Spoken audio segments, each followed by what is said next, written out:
রাজধানীর একটি 5 তারকা হোটেলে নিজের গাড়িতে করেই হাজির হয়েছেন বাংলাদেশের অন্তর্বর্তীকালীন সরকারের যুব ও ক্রীড়া বিষয়ক উপদেষ্টা আসিফ নজরুল।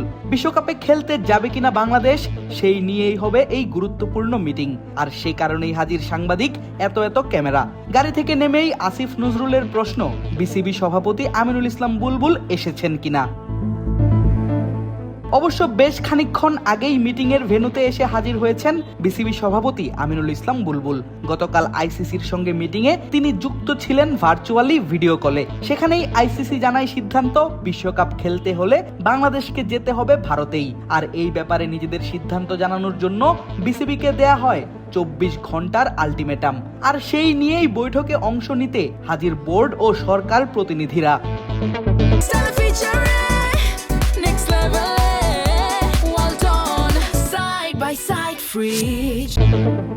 যোগ দিতে বেশ অনেকক্ষণ আগেই রাজধানীর একটি 5 তারকা হোটেলে হাজির হন বাংলাদেশের টি-20 দলের অধিনায়ক লিটন কুমার দাস। প্রসঙ্গ যখন টি-20 বিশ্বকাপ খেলা কিংবা না খেলা, সেখানে বেশ গুরুত্বপূর্ণ অবদান নিজে রাখবেন লিটন, তা অবশ্য আলাদা করে বলার অপেক্ষা রাখে না।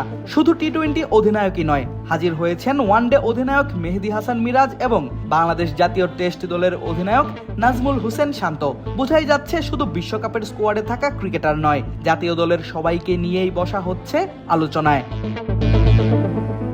একে একে টি-20 সহ অধিনায়ক সাইফ হাসান, ওপেনার পারভেজ ইমন, শামীম হোসেন পাটোয়ারি, এমনকি পেসার হাসান মাহমুদও হাজির হয়েছেন গুরুত্বপূর্ণ এই মিটিংয়ে। আলোচনায় যোগ দিতে আরও হাজির হয়েছেন জাতীয় দলের 2 তারকা ক্রিকেটার তানজিম হাসান সাকিব এবং তানজিদ তামিমও।